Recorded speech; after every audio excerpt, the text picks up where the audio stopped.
What's up, everybody? This is Sam Spade from the Midnight Devils. You're listening to the Thunder Underground, where it's always hard. How hard, you ask? So hard it hurts.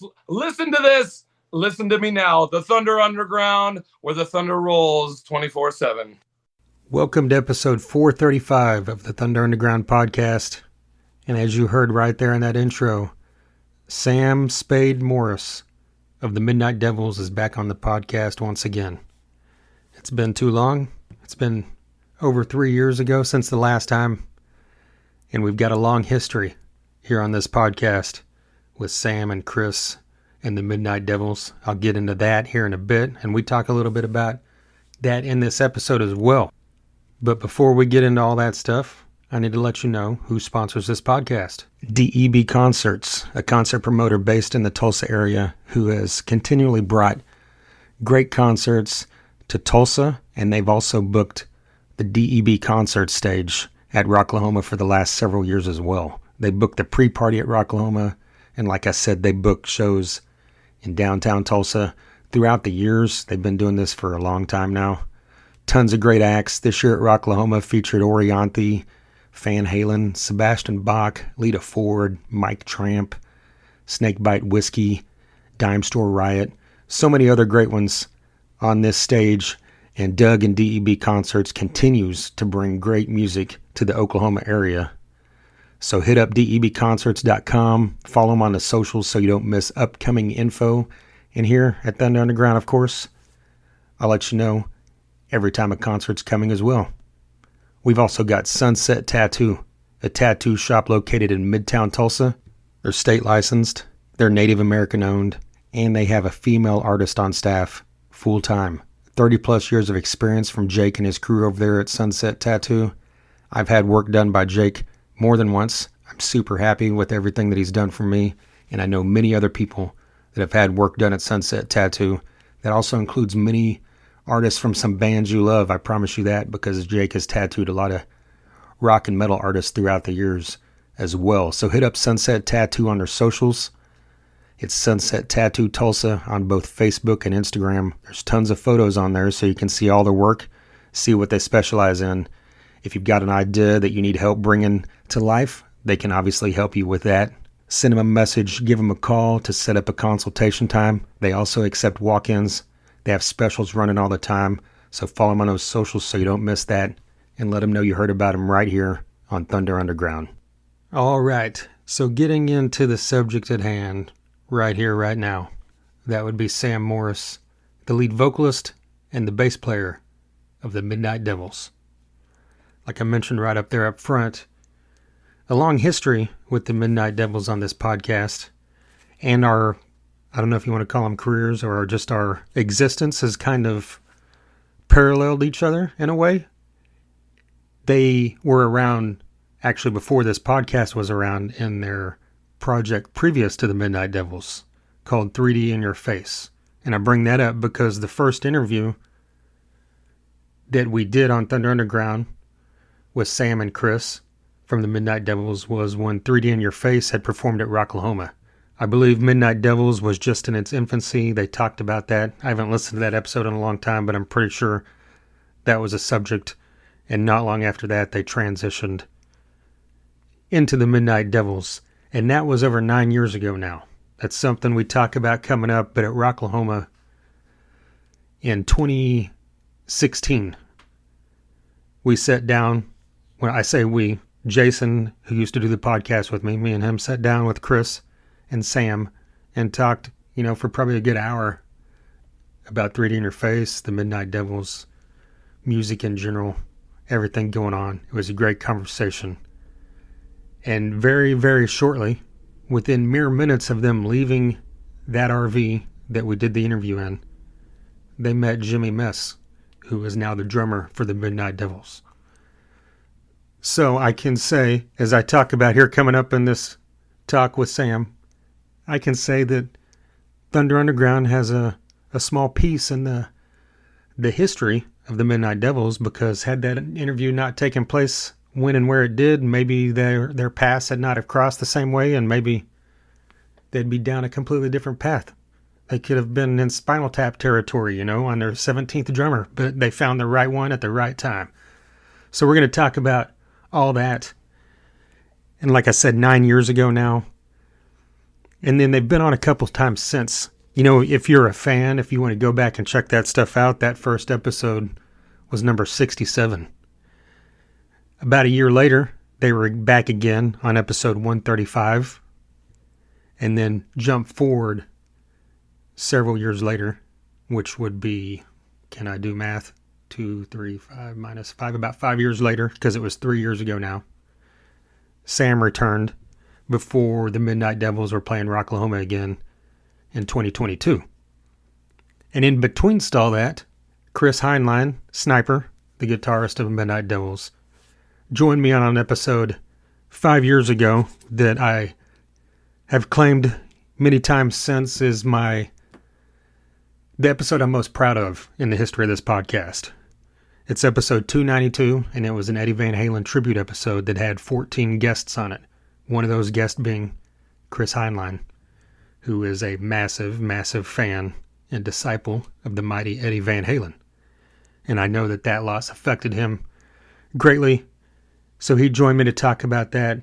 That episode also had guys like Frank Hannon of Tesla, the legendary Mitch Perry, Page Hamilton of Helmet, Tyler Bryant, and so many other exceptional musicians as well. So definitely check out that one as well if you've got the time. It's a lengthy one. You can break it up.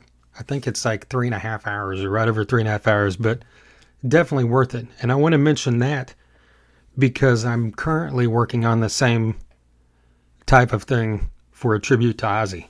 And in this interview with Sam coming up, he talks a bit about Ozzy, so that will definitely be included on that episode as well, which will also feature clips, and brief short interviews with Dizzy Reed of Guns N' Roses, Frank Hannon of Tesla, Mike Tramp of White Lion, and so many others. Those are some recent guests of the podcast, just like Sam. So if you're a fan of Sam and the Midnight Devils, you're probably a fan of those 3 bands I just mentioned, so check those recent episodes out. But all that will be combined together into an Ozzy Osbourne tribute episode that should be here within the month. By mid-October is the goal, because I have one more guest who is scheduled to be on this podcast in about 2 weeks. I'm not going to mention the name because I don't mention names in case it falls through, but this guest is a legendary figure in the world of heavy metal, so I want his input on Ozzy and Black Sabbath included in this thing as well. So hopefully that all comes to fruition and we can talk about that soon enough. But in the meantime, what we can talk about is the album So Hard It Hurts from the Midnight Devils. It's out now. Jump on their socials, jump on their website, order yourself a copy wherever you stream music, Spotify, Apple, whatever it be. Play this music. If you love old school glam, if you love just high energy, party rock and roll with a slight punk edge, that stuff out of Sweden like Backyard Babies, mixed with something like Poison, you've got the Midnight Devils. So really get into this stuff, and Sam is a consummate front man. He depicts what you want in a high energy live show, just outside of the music video. The music ability. The man is high energy. The man is a great frontman, a great showman, but then he's also an exceptional bass player and a great singer. And he displays that on these albums. He displays that in the live show. High energy, and he's a personable dude, easy to talk to, always has great stories all around. Love all these guys, Midnight Devils. They're a trip, and they are fun as hell. So with all that being said, let's just dive into this. Here is Sam Spade of the Midnight Devils.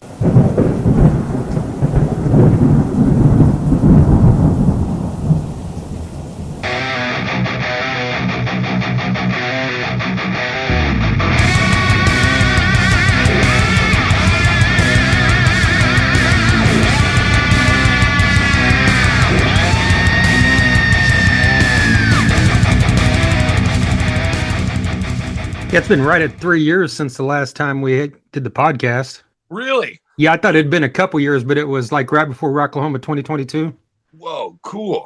So, a lot can happen in 3 years in music. I mean, Yeah, dude. we've seen some of our favorite bands do nothing in 3 years, and then other bands like, Jimi Hendrix put half of their output out in 3 years. So, Right. Yeah, yeah.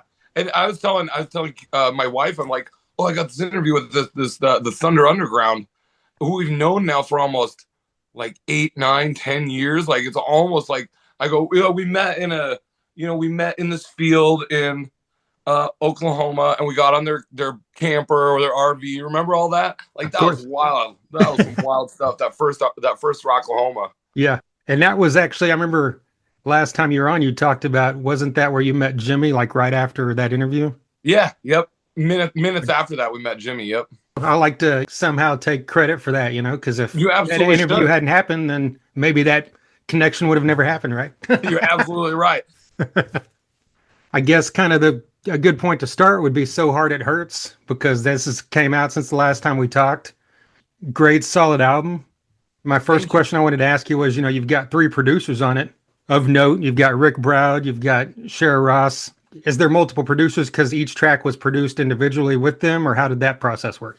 Yeah, cool question. So we when we started that record, when we started So Hard It Hurts, we were actually in Italy, and our tour manager at the time was like, "Look, I think there's this guy that you really need to talk to. I love the Midnight Devils." The tour manager says, "But you guys need help writing great songs. I got this great producer for you. His name's Rick Browdy. He did the first Poison record." And I was like, you know what? There's no way. There's no way it's the same guy. Like that can't be. He's like, no. He did also Double Live Gonzo from Ted Nugent. I was like, that with a resume like that. And so we're sitting there in Turin, Italy, dude. And we're sitting on the street and he calls him up. Our tour manager calls up Rick right there. And I started dialogue with him. And turns out we have a lot in common. And he was really interested in coming out of retirement to do the Midnight Devils album. And his only stipulation was that he works with Cher from Vixen and Bam, her husband. They all live kind of like within a block or two of each other in Florida. And Bam and Cher have the studio. Rick came in and produced it, and we all just kind of convened right there. And it's like called the West Palm Beach, Florida, I think is where it's at. That's kind of where the city is and where the studio and everything is at. So everybody just met there, and we had the best of all three worlds: bass players, guitar players, drummers. Bam's an incredible drummer, so it's just like it worked out great. Oh, so this happened with everybody together. You're like Cher, Everybody was Bam, all. and Rick. Okay. Yep, everybody's all together in the same room. Since Bam and Cher are married, they live in the same house. They have the studio, so they were more instrumental in the engineering and really the mixing and the mastering of the album. Where Rick really is really hands on with the songwriting, the structure, and producing it, being the producer of it. Well, I mean, yeah, with that, like you said, that resume, look what the cat dragged in, Yeah, Double Live Gonzo, but especially look what the cat dragged in, and Cher Ross from Vixen. I mean, both those sounds go perfect into what Midnight Devils do. So yeah, kind of talk about, what they did to enhance what you guys have already, done for yourselves.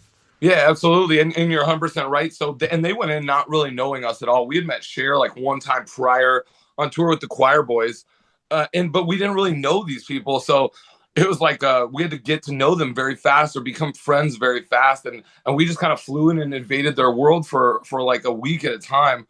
And Cher is an unbelievable musician, just unbelievable, kind of almost in everything she does. She's so good. So with her, it was really important that the vocals and the harmonies and obviously the bass lines were like right in the money, right in the pocket. Where Sniper worked with Rick on the guitars, and then Jimmy worked with Bam. So we kind of each had our own like little coach to help us and to push us and to bring out the best. And really, what they did was they kind of save us from ourselves. A good producer will kind of trim the fat and make the songs even better. With Rick, we did a lot of song like crafting songs as stories. Each song is a 3.5 minute story. What is the story you're trying to tell? Where does it start? Where does it end? 3.5 minutes. You got to make that happen. What was the first song that you guys wrote with Rick? The first song that we did, so we brought it's really cool. So we brought our whole, like we uprooted everything from Nebraska to Florida. Okay. And I walk in there with my book of songs. I'm like, all right, I'm ready to record. And he goes, we need to sit down and go through all the lyrics. And I'm like, what are you talking about? We got to go through every one of my lyrics. And I just can't. Like, that's a weird thing for a singer. Yeah. So I'm sitting there in his room, in his office. And I'm looking at the wall, and there's like the platinum Look What the Cat Dragged In album, right? And there's the platinum Double Live Gonzo, and then Rick's wife had worked on Def Leppard, so there's like a Def Leppard mega platinum record, and I was like, I think I can get over myself. Like these guys, like they know they have it. So really, it was like that push. The first one we did, it was a song called "Hell to Pay," and initially it was called "Against the Grain." And he's like, I don't really understand what you're talking about. The Midnight Devils write these really songs that are very kind of, they're funny almost, they're supposed to not be taken as seriously. Like it's very tongue in cheek, like Bon Scott AC/DC. Right. And he's like, some of the jokes are a little deep and get a little lost. So let's just tweak it here, fix it there. And they made the songs better. Like that's all I can say is I was able to take a backseat to make the songs in the album better.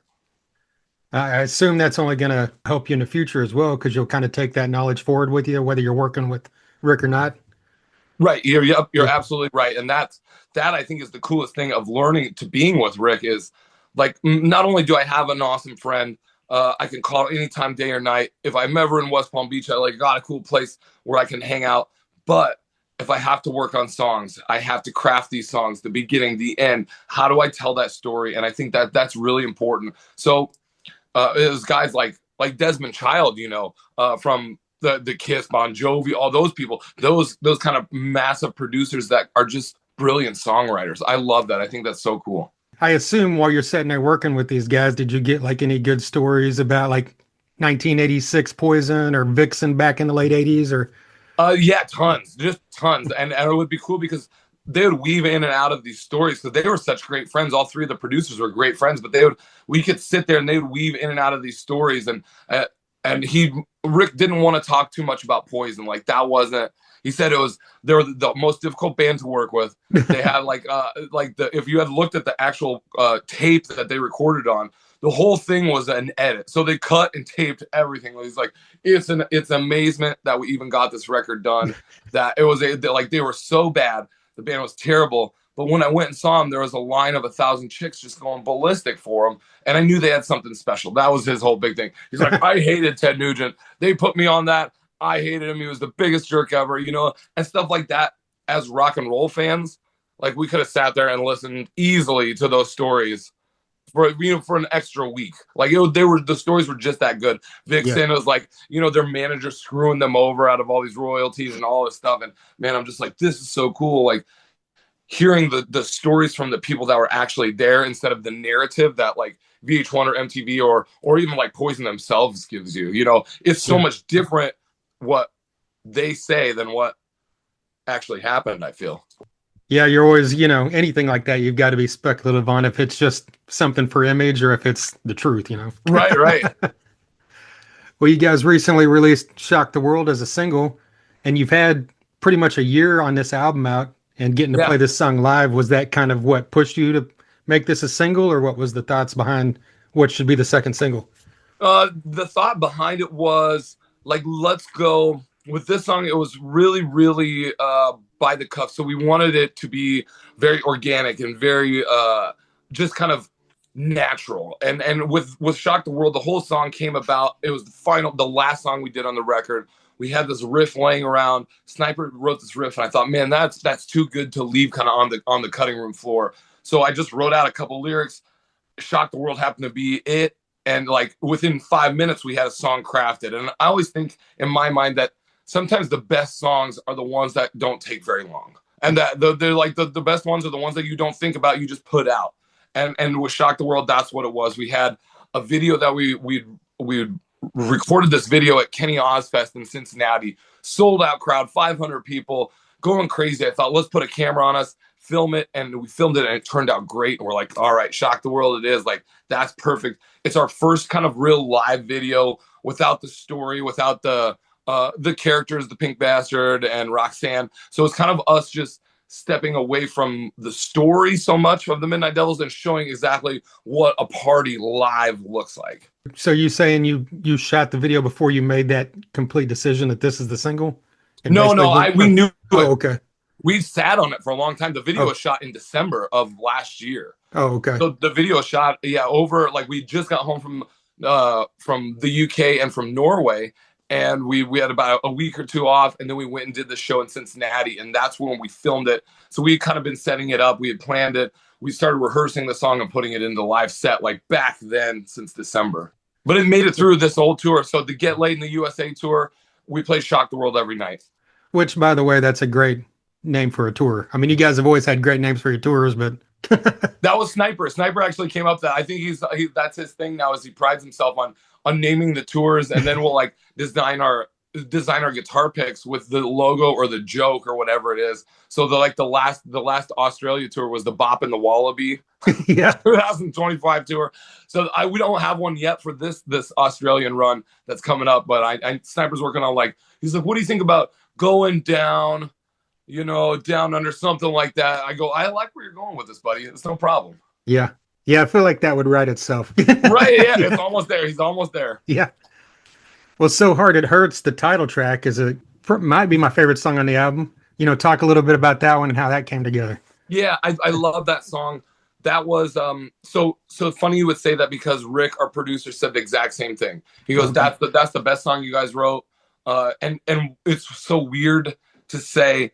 It's one of those songs that we've put in our set list, and it's a medium tempo song compared to everything else that we do. It's like it almost seems slow when we play it in our set, but people sing along, and it's huge, and it's kind of a step in the, I don't even want to say this so that it doesn't make sense, like the maturing of the Midnight Devils. That's not the correct way to say it, but the growth as songwriters and performers of the Midnight Devils, I think, really is proven right there, and that we can kind of make these songs that are not necessarily just fast, party, party, party. We can change up the tempo and change the dynamic and create something that is just for everybody, I think. And so it's like, we'll play that song. We'll do like Highway 69, a real big hit single, and then we'll play that song, and you can kind of feel the momentum shift. But as well as I do in a live setting, and when you're writing a set list, that you have to have those dynamic ups and downs, the hills and valleys, so that by the end of the set list, you're at the top of the hill, the climax, the crest, and you hit the top and you say, thank you, good night, right? Yeah. So it's like, that's where So Hard It Hurts, that song has kind of become like one of those parts where everybody kind of takes their breath and gets to catch back up again. And another one that kind of jumped out to me was Devil's Unstoppable. And that guitar riff, the song itself is very, like you said, more energetic than something like So Hard It Hurts, but the guitar riff is still slightly mid-tempo, and I just really love kind of the dynamic of that song. Yeah, and I think that's something that we're going to explore. Sniper and I are going to explore a lot of, like, we're talking about what are we going to do for the next one? How do you want to do this? Like, where's our songwriting going to go? With Devil's Unstoppable, I really think that was like us kind of shifting gears a little bit from the straight ahead punk rock to kind of a little more heavy, maybe. A little more, so like you said, not matured. Matured is not the correct word to say. But so the good story with Devil's Unstoppable, and I'll tell this, I'm glad you brought this up, because I tell this to anybody that asks. That song was written based upon an incident that we had with Ron Keel in a dressing room in Nashville, where me and my wife walked in to go say hi to our friends. Do you remember the band The Fifth? Yeah, I remember the name. Okay, so we're Roy and all those guys. So we're friends with them. They were in Nashville, so we were in Nashville. Like, we're gonna go back and say hi. And we went back to the stage to say hi, and Ron Keel standing back there. I was like, oh, cool. And I go up, I'm like, hey, Ron, I'm Sam from the Midnight Devils. He's like, I know who you are. Thank you for being here. Now get the hell out of my dressing room. And he threw us out of the whole entire club. I was like, whoa, we just got kicked out by Ron Keel. This is so awesome. And so, like, I've called him out so many times, like, Ron, today is the day. We're gonna settle this grudge match, and he's never. I've talked to the guys in The Fifth, and now I'm friends with the bass player in Ron Keel's band, and I told everybody the story. But Devil's Unstoppable is based off that kind of moment of Ron Keel throwing us out of his dressing room in Nashville. I love it. Yeah, Ron Keel is definitely one of those guys. I've always got the vibe of, it's like, you don't know if this is, like we talked about earlier, whether he's just saying stuff because it sounds good. Yeah. So, and that's the thing, is everybody, the narrative is that Ron Keel's the nicest guy in rock and roll. He's the nicest guy. He's so nice. He takes care of all these bands. Maybe he is, but for some reason he has it out for me. And I'll even tell you this, Trent, it'd be like days, and this is like maybe a few years ago, but Ron Keel used to have a radio show. And so he would call me up and just be like, hey, what's up? It's Ron Keel. I'm like, oh, hey, Ron, it's thank you for calling. Well, what's going on? He's like, I just wanted to let you know that you're live on the radio right now and we're doing an interview. And I was like, what What? the hell? Like, this is so awesome and so funny. Ron Keel, he was like, I feel like he's picking on me. It's great. Yeah. The Metal Cowboy. I love it. Well, kind of in a slightly different gear, you guys re-released Get Laid as a dance, like with the dance Yeah. mix.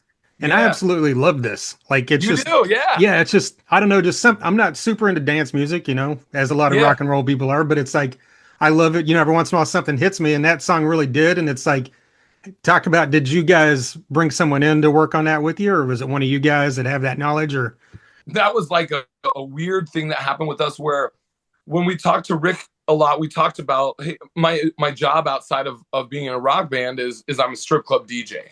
okay, yeah. So every night of the week, like I go in and DJ for the strippers, like every night, all year long. When we're not on tour, I DJ for the strippers. So Get Laid, we shot the video. I was like, I got this great idea. We're gonna shoot the video in the strip club, and we're just kind of having the Pink Bastard's gonna be there, and we're gonna have real life Roxanne, where these characters come to life and they're actual people on the stage at the strip club. So cool. Okay, awesome. So we did Get Laid, and Rick's like, we need this song to be played at the strip club every single night of the week. Let's turn it into a dance remix. And we're like, I go, I can't argue with that. That like makes a lot of sense to me. I want that. He's like, cool. Bam will turn it into a dance mix. Don't even worry about it. And so Bam Ross sat there and turned it into the drummer of Dogs D'Amour turned our song. Well, but Get Laid was like a Rick's song. We turned all of our songs into this cool dance mix. And I think it turned out great. I like it. It was some people didn't like it. I don't know though. Yeah. I think it's cool. I think it's cooler than hell. Yeah, I mean, yeah, it's a cool idea. I mean, it seems like something that would be smart to do, at least a song every album or so, every release, Different. Yeah. It's different. It really touches a lot. Like I still play Get Laid at the club all the time, and a lot of people know it. They just get stuck in their head. It's so funny. So as a DJ like that at a strip club, do you have the freedom to play what you want, or is it more along the lines of what each dancer wants or the club wants? Yes, you're very much right with when you're saying it's kind of what the dancer wants. Now that being said, the dancer 90% of the time a stripper isn't going to be great at picking out her own music. So you're kind of you're almost like a third base coach or whatever. Like you just are there to help them and guide them along. Like, okay, I know what kind of music you like and what kind of music you want to dance to. Let's dance to this because it's faster and funner rather than this, which is slow and sad. So we'll do that. And then they'll dance to two songs, but then while they are getting down and the next stripper is getting up, I have the freedom to play whatever I want. So last night I was in, and what was last night was it Sunday night? So Sunday's kind of like the classic rock night. Like we'd already partied so hard Friday and Saturday that it's kind of like you have the hangover. And so you have to build it back up, and I'll play classic rock like all afternoon, and it sounds so good. It works perfectly. Nice. Boston. I'm playing Boston and Foreigner and the Cult. Like I'm playing all that stuff at the strip club, and the guys there just dig it. The girls hate it, but all the customers love it. Yeah, which is who you need the money from. So exactly. Yep. Well, I mean, you mentioned like the characters that go with So Hard It Hurts. That was the artwork. Was that someone you guys brought in, or who did the artwork for you guys? That's our current art designer, who is I don't even know what to say. Like she is my other brain half almost. It seems like her name's Livy Ulrichs, and she is just the one that's responsible for almost all of the artwork that we have out, and that's always been a really, really big part of who we are, is the image and the great imagery. So for us, it was bands like the Misfits, like Kiss, like all these great bands that had awesome imagery, like that you could sit there and just look at it, and just like your mind was constantly going, almost like cartoon comic book style imagery. And with Livy, she's the one that does all the artwork. And so we'll come up with like ideas, and I'll be like, okay, I think you should have like a devil pumping gas, eating a hot dog, and riding on skis. And she'll be like, done. All right, no problem. And then we'll draw it out and be like, well, that didn't quite work. So maybe we'll think of something. But anything that I can kind of dream of, she'll turn into a piece of art. And it's so cool. Very cool. I guess it was you. I saw just the other day on social media, the Midnight Devils Facebook, you mentioned that you guys had sat down and just started working on new music. Oh, yeah. Like, where are you guys at in this process? Is it really at the infancy stages where you're just now starting, or do you have songs ready to go for future release? Or we've been talking about it, and so like you said, it's been a year now. Trent, you can probably answer this. all bands are different, and now especially in 2025, bands, it's hard for bands to put out an album a year and tour and do this. Like that is a really short amount of time. Yeah. So the cycle, the process is more like 2 years, I think, because like once the album's out, then you tour, and then you need a break, and then you got to start writing again. Really, 2 years is about the process. So we're in the baby infancy stages, like just putting pen to paper for the fourth Midnight Devils record, and Yeah. that's in itself is a feat. 4 Midnight Devils records. Grant, by the time we talk to you about the fourth Midnight Devils record, we'll be talking about 10 years, a decade of the Midnight Devils. Can you believe that? That is a ridiculous thing to even say. I know. It's unbelievable. Like the wildest band, the craziest guys, the people that everybody kind of counted out and didn't think, oh, the makeup wearing, oh yeah. 10 years later, come on. It's so cool. Yeah. But that being said, it's like we're kind of on an island to ourselves, and that's so cool. And that makes me very excited, where we are our own record label. We are our own booking agency. We do everything ourselves from right here in this basement, from right in Nebraska. Everything is created and then sent out to the world. And I think that's punk rock. That's rock and roll. That's what heavy metal is supposed to be. And it's all done with love and with like that care and that nerdiness of how rock and roll people love this music. So there's so many cool things going. Like we have a vinyl, that's a new vinyl 7-inch that's coming out. We have like a live album we're working on. And now the fourth record for the Midnight Devils, we just started it pen to paper. So yeah, it was like the first day we got together. And I think that was weird.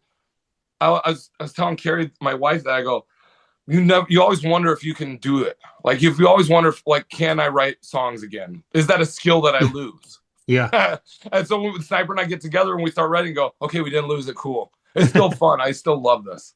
I wonder about that, especially with, these artists that pump out like, I don't know, random, like country Zach Bryan, he's put out like tons of content in the last 5 years. Yeah. It's like, where does this, as a songwriter yourself, like, is it something you think just comes like when you sit down and think about it?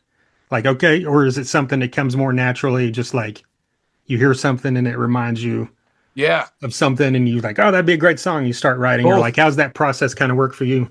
Both. It's both of them. So it's like, right now I'm really concentrating on funneling in like a lot of good content, like a lot of good creative stuff, music, writing, all of that stuff, so that I can turn out like good content as songs, right? So thinking like that'll be the good thing. That'll be what I need to do. Mind, body focused, everything in the right direction. When it comes to songwriting, I hear stuff in the most inopportune moment. So it's like the beauty is that we always have our cell phones with us, right? So whenever I hear stuff, I'm like, that's hilarious. I got to write that down. That's funny. That's a really good song title or a line. I'm going to write it down. So I'm constantly, every single day, like writing stuff. And then I'll come down here like and put all of those words that I had written on my phone, I'll write them on a piece of paper. And that's kind of where the songs start to form, right? And so then Sniper will come in with a riff and we'll just be like, okay, there's the idea, there's the riff. Now let's just kind of work around it and build this puzzle and build these pieces off of those ideas. And that's kind of where it all begins. It starts, and we know that we want to write songs with big choruses, big hooks, massive things. We also want to make people laugh and not be so super serious that it's not fun anymore. Do you ever come up with lyrics based off of a riff that Sniper had written, or is it usually the way you just mentioned where he'll write riffs based off of your kind of ideas? Both. It's both. So there's no rhyme or reason. It can go either way. Yep. So it's like right now he sent me, he is just like this workhorse and I love him for it. Like he's an endless riff master, right? So since we've been home since the 4th of July. So what's that, a month and a half now? Like our tour ended on the 4th of July. We've been home a month and a half. I have 20 riffs that he's already written and sent me. Like we have enough for a full album of riffs that he's sent me already. So he just constantly works and we constantly build. And I think that's a really cool thing where we never shut that creative monster off. This might be too early to ask, but like, is your thought process on this next music to work again with Rick, Sharon, Bam? Or like, do you have anyone else in mind, or like working with Chip Z'Nuff again? Or like, where's your guys' mind on that? Yeah. Awesome question. Yeah. And I think with this band especially, the part is that it has to be a good story. So whatever we do, it has to be an awesome story and this thing that we can kind of talk about, and it has to be unique for the Midnight Devils. So I don't know that is if it's going to be Chip. I don't know if it's going to be Rick, but whatever it is, it has to be cool. So we're talking about doing like maybe going out to England and doing a record, like flying to England and just recording a record there. Why not? That'd be so cool. The Midnight Devils write and record an album in England. I don't know. It has to be something like on that level. And now with it being like the fourth record, I really think it has to be something that's like next level that we can push that are really just gonna take it all and be like, this is what rock and roll is supposed to be. This is how these guys do it. Like, I think it's there and it's ready. We just got to figure it out. So there's no plans, no producers in the works yet. We're looking, we're taking suggestions. Well, you mentioned, fourth album, and, like you said, maybe after 2 years, and we're kind of in a time period now where a lot of bands are just shifting away from albums and putting out singles and EPs because of the way people consume music now.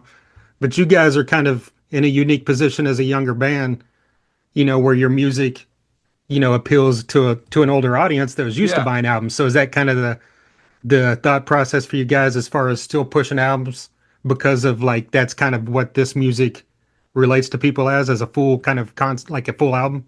I think so. Yeah. What a good question, and like it's like something that I guess I haven't put a lot of thought into. Where it's like you're right. Like a lot of people are just putting out singles and videos and stuff like that. Where we're thinking like albums. We want to put out an album and this collection of music. And I think that it all stems back to the time period. So the like we said, that 2 years or whatever, that year in between gives us enough time to have a bunch of really crazy stuff happen to us, right? So the songs are written based off of the stories of what happened to us on the road. And so for the last year, we did Japan, we did Australia, we did the UK, we did Norway, we did the USA. We have a bunch of really cool stories, and we're going to start turning those stories into the song. So I think it's like, I can look back and look at the songs like the first album, 2018. Like, I remember being in that field with you. I remember doing all that stuff on the very first album, the very first EP, like having it and being like so floored that, oh my gosh, the Midnight Devils have an EP. This is incredible. Now we're like four albums in. That time period, I'm going to remember like this summer and just like sitting in my garage, smoking weed, hanging out, just being like, we did it. Like, we've done stuff. We've made our dreams come true. Yeah. And now we got to just keep going. And that's like the coolest thing ever. Like, we've accomplished the things we set out to accomplish without a record label, without a manager. We are that person.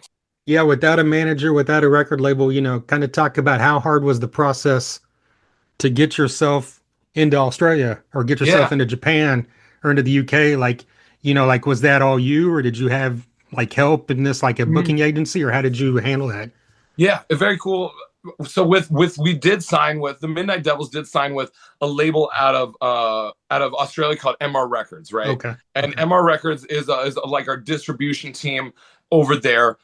They're really big Kiss fans, so they kind of understand. We got offers from a bunch of labels. We got turned down by a bunch of labels. Go figure. Like the big ones all were like, nope, too wild. And it's like, I'll never forget that. Too wild, too glam, too much, And so with MR Too Records, wild was one of the responses? Oh, absolutely. Okay. It was like Frontier Records. Wow. That big, they're like too glam.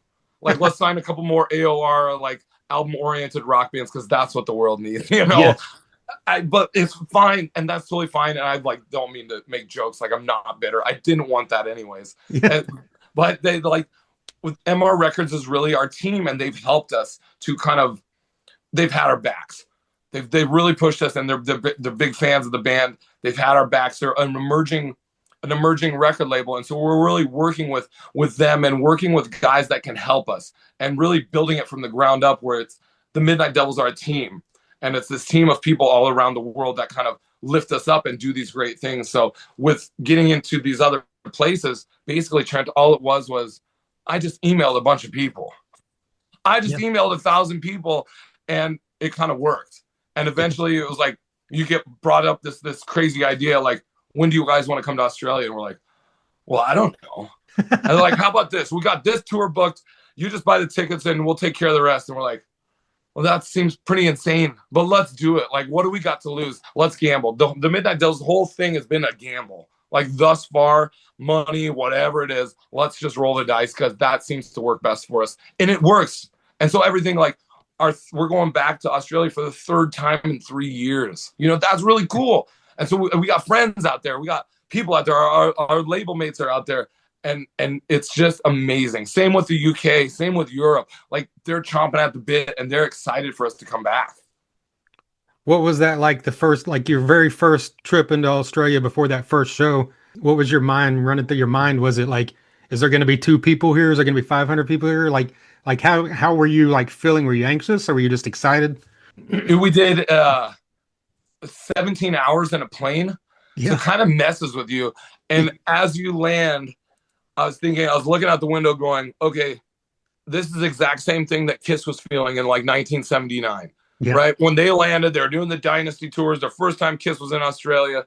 Like, this is what they feel, except for there was probably like a lot of people waiting there for them. When the Midnight Devils landed, it was like the customs agents were there waiting for us, right? They're like, what are you guys doing in Australia? Same with like Ireland and same with all these places. They're like, what are you guys doing here? What is your business in our country? So I love it, but I do always worry. I worried more in Japan because Japan was the one where I was like, is anybody going to even show up? Why would they show up to see us? There's no point. Like, they don't know who we are. And inevitably every show was great in Japan. There wasn't any bus. Like, even if it was, the venues are small, so every show is like 30 people. Maybe Tokyo is the biggest with 100 people. But I was just blown away that there was still people there and there were still people excited. So with Australia, it's been a work, but it's working well. And it's like people want, if you know anything about Australians, they're absolutely insane beyond belief. Like they're crazy. They're on another level of crazy. Good thing is, so are we, and we match really well with them. With that being said, were you able to, was it kind of a whirlwind on these first couple tours where you're just doing show after show and then flying back out, or did you get any time to vacation basically or check things out? We get to see stuff. We don't have a lot of time, but like we got to see the Opera House. That was awesome. We took a cruise around the Sydney Harbor. Man, love it. In Japan, we'd had like a couple days off to just kind of explore, and we all went off on our own. And I found like this old hidden Buddhist temple, like in the middle of Tokyo. I'm like, man, people don't get to do this stuff, and I'm very, very grateful for it. I'm very, but then it's like it happens, and then you got to go back to the road and to the grind and do your thing. But you get those moments to reflect and see things that our parents or our friends or anybody back home might not ever get the chance to see. We're out there kind of doing it and having a blast at the same time. Like, we've created this really cool traveling party, and it's touched so many people around the world already. And I still think it's just kind of in its infancy, but it's really, really cool. So we get to go out and see those great things and like take pictures of the Midnight Devils. Like, I don't know, just doing crazy things that you would never think to see. Right. It's cool. It's awesome. Like, we were in Norway. We went and saw, the Nosebleed Records where all that mayhem and everything was kind of formed. Yeah. We got to go to that. And it was badass. We saw where it said black metal. They wrote black metal on the wall. Yeah. Oh, it's just so cool, man. That's awesome. Yeah, I would think Japan specifically, would be a great, obviously a market for you guys because of, they've always been passionate about, the glam era of music, even to this day, and just music in general. Like I went to Japan in 2023 for the first time, and my goal was to go see a rock show in Japan. Okay. There was nothing going on while I was there, like hard rock, but the Long Beach Dub All-Stars were playing. Cool. A buddy of mine, was friends with their tour manager and got us into this sold out club. There was a few hundred people there, and we walked in there and I was wearing an Anthrax shirt, at a Long Beach Dub All-Star show. Yeah. And I had no less than 15 people come up to me. A lot of them didn't speak English. They just pointed and said Anthrax, thumbs up. But at least 15 people came up to me to comment on Anthrax at basically a reggae show. So that kind of shows you like the passion these guys have for rock music, Yeah, I completely agree. It was the same with us. Like, we went in there not knowing what to expect. And it blew our minds on how cool it was and how much they appreciated what we were doing. And so, that being said, we played the show in Kobe, and they did like a recording off the board, right? So they recorded our entire set. And I went back and listened to it. We learned how to speak, say 1, 2, 3 in Japanese. So on this thing, you could kind of hear the crowd singing in Japanese. They're singing Van Halen songs with a Japanese accent or like English. It was cool. So we have this board recording, and now Sniper and I are working on this to actually do the Midnight Devils live from Japan. And this whole recording, and we're speaking in Japanese, but you can also hear all the crowd and the people in there, and they go crazy. And I think it's really, really cool. It's this really nice piece of time. It's almost like a time capsule. But Yeah. I listen to it and it makes me smile. So if it makes me smile, I think it should probably make other people laugh, and they'll think it's cool too. Yeah. But it's just this great thing, man. Just live from Japan, the Midnight Devils. And then it's like, Ich Nissan, and we're going. So you're going to release that, you're saying?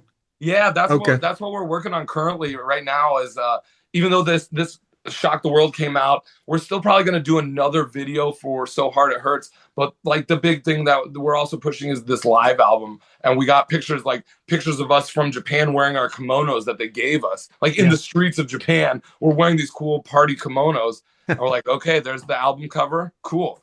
Live from Japan, we're like we're the craziest dudes to put that out there. No other band is going to put out live from Japan.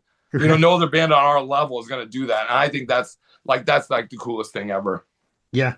Do you have kind of a timetable on that? Can we expect that later this year? Or? Not this year, but I bet next year for sure. Okay. Yep. And I know with like Shock the World and the Get Laid, you have released like 7-inch vinyls. Is there thoughts on releasing like So Hard It Hurts or full album length vinyls? I know that's an expensive process, but is that down the line as well?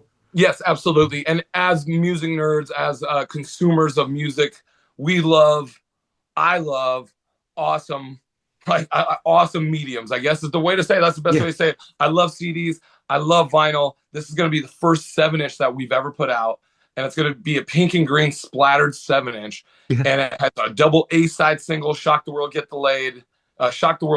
And then it's brand new artwork on the front, brand new artwork on the back, exactly like they used to put out 7-inch singles. It's different alternate artwork. And I think that's the cool thing, is that everything that we put out is alternate artwork. And that's like, it just, the story continues. So we have that's going to be coming out in a few weeks, this pink and green single, limited 300 copies. We got, So Hard It Hurts will be coming out on a cassette. And that's something else I'm working on that's super exciting, but it's like a mirrored cassette. So I told the guy, I'm like, I want a disco ball cassette tape. He's like, I can do that, no problem.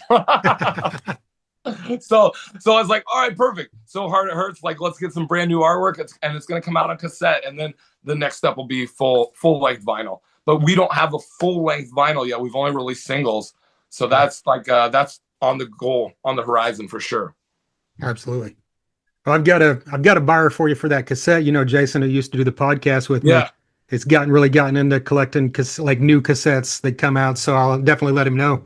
tell him we got currently 2. Well, we got 1. So Never Begged For It came out, but it came out on a pink and a green shell. Okay. So tell him that and see if he's interested. If he wants one, I'll send one of each too. If he's a collector, he'll love it. Okay. Right on. Yeah. Well, so here's a totally random question for you. Speaking of live shows, like how long is the process of getting your hair and your face ready? It takes almost 1 hour. I've shaved it down to 45 minutes over the years. An hour was the top, but now it's 45 minutes. I have done it in 25 minutes. Okay. That's a little difficult, but we've done it where, man, we played an afternoon show in Australia, and the night before, our tour manager had the keys. So like we were renting a car. We're all riding in a rental car. He had the keys in his hand. He put them in his pocket. He went to the bathroom and leaned over to go to flush the toilet, and the keys to the rental car fell into the thing. He flushed the toilet, sucked them down in there, and we're stuck. And we're just like, no. Yeah. So that the next day we had to like ride, and we were late. So I did it 25 minutes, hair, makeup, everybody got ready and dressed. But usually I'm the one that takes the longest. I take about an hour to get done. Has there ever been, I mean, outside of like, obviously that moment, has there ever been moments where you're like, I wished I hadn't have committed to this a long time ago? Yes, all the time. It happens. Like you're hungover or something. Or, yeah. especially like the last tour where it's 100. The last tour, we're here in the USA. it was over June, July. It was so hot. Every show was just hotter than the next show, right? And we're just like, we're dying. We can't get enough water. And I was like, man, I don't know how many times I can do this. Like, we're putting our makeup on and it's just melting right off, right? I'm like, why did I choose that? I wanted to do this. This might have been a mistake. But then as soon as I put it on, like I get hit with that lightning bolt, that kind of energy. And so it, as much as it kind of sucks, it also pulls me back from being tired or being exhausted. Once I get into that mode, like I can almost do anything and still go forever. Yeah, I mean, your shows, you're super active. Is it a lot of times, is it just kind of reflex, or I Yeah, guess that would be the right word? it Like is. keep, And it's, I've kind of trained we train a lot in almost like professional athletes, like 10 years on, we've kind of figured out how to do this. And so I train a lot in the off season to be in good shape, to be prepared. Working at the strip club makes it so that I get to exercise my voice every single night. And so we just keep building. And it's like, it's not necessarily reflex, but it's what we've trained for. It's what we've practiced for. And Sniper kind of holds you accountable on how good you are on stage. If you're anything less than great, he's going to let you know. Like he'll be a boot up your ass. Like he's going to make sure that we are a great rock band. And then we're going to push the energy on top of that. So we're like, how high can we push the energy? That's always my job. I want to see how hard I can push it. yeah. Can I go to a next level? Can I, and I just turned 40 this year. I don't feel that way. I don't feel like our show's like, is any different than it was when I was 30. Right now, I feel like I'm in the best shape I can possibly be in, and I want to push this. How physical I can push this. That's really how physical can I make this, and how hard can I push this? Ideally, I assume you would want 10 years from now to still be doing Midnight Yeah. Devils. When you got to be 50 or 55, like, I mean, this might not even be something you need to be thinking about, but it's like, do you think about like, would the show still work if you toned it down to doing what a 55-year-old could do, you know? I've never thought about that, but that's such an interesting thing to think about. Like, where does the story go? Yeah. I don't know. And that's a great thing, because you're right. We're not going to be able to perform like this at this level for another, we can for another 10 years, but after that, it's going to get a little bit tricky, right? It's going to get a little dicey. I don't know. I have no idea. And I think it'll just have to come naturally. I think this is this thing. And I think with our next album that we're writing, that, for lack of a better term, that maturity or songwriting, just that experience and the growth as songwriting and musicians, I think we'll kind of find our way. Well, I mean, as I said that, I'm thinking about Bruce Dickinson, who's like mid-late 60s, and he's still running around like nothing, you know, so. Or Iggy Pop, who's in his 70s with no shirt on up there doing it, you know, like, maybe it just keeps going, and like, we're that band, and that's fine, and I'm totally cool with that. Yeah. I'm totally cool with that. Well, going off what you just said a few minutes ago about being the front man and exuding, like, how far can you push this? I obviously need to ask about Ozzy, because I feel like anyone in your position, you know, had to have taken something from him, whether you're a huge fan or not, which I assume you are. huge fan of Ozzy. And that one hit pretty hard. Like, but I think that hit everybody hard, and nobody saw that coming.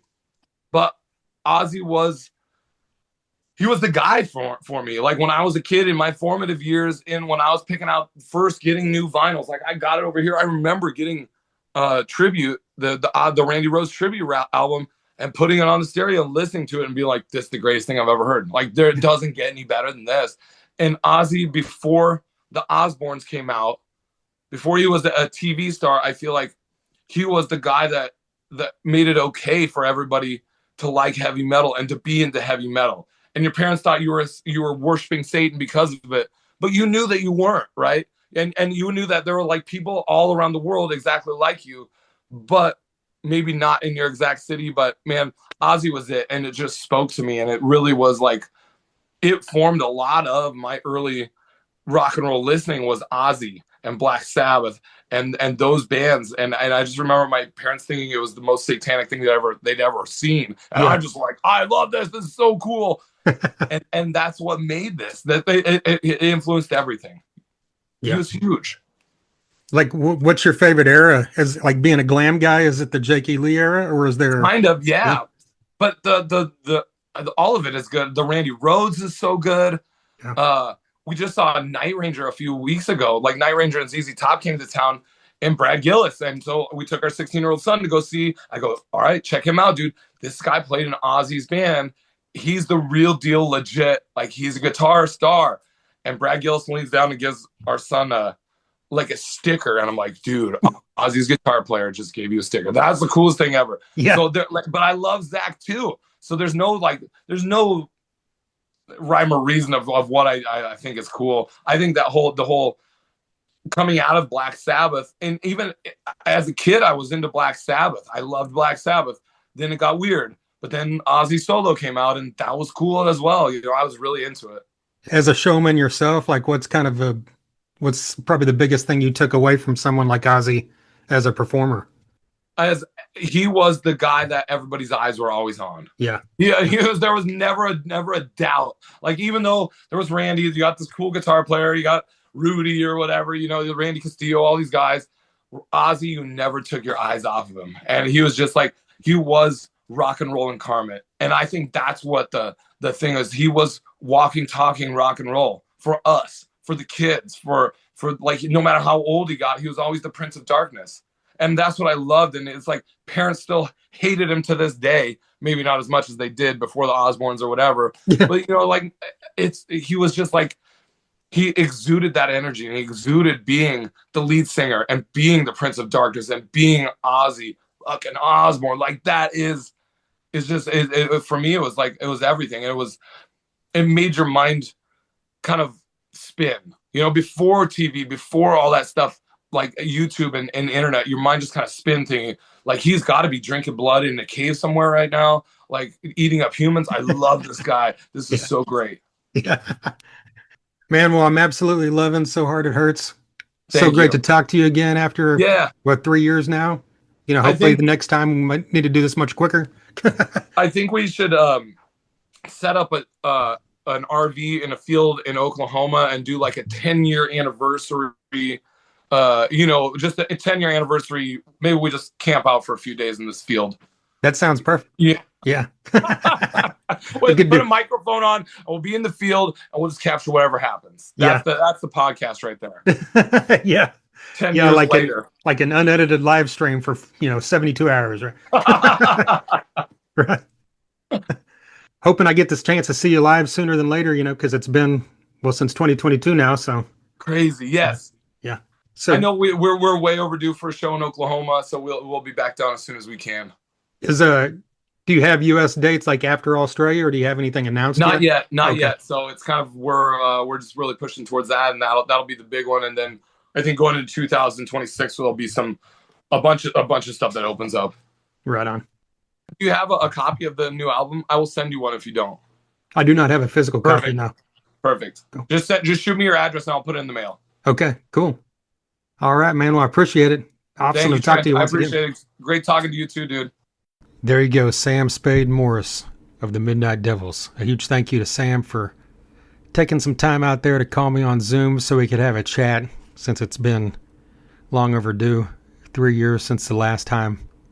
And like I mentioned before, you could check out that episode 3 years ago was episode 356.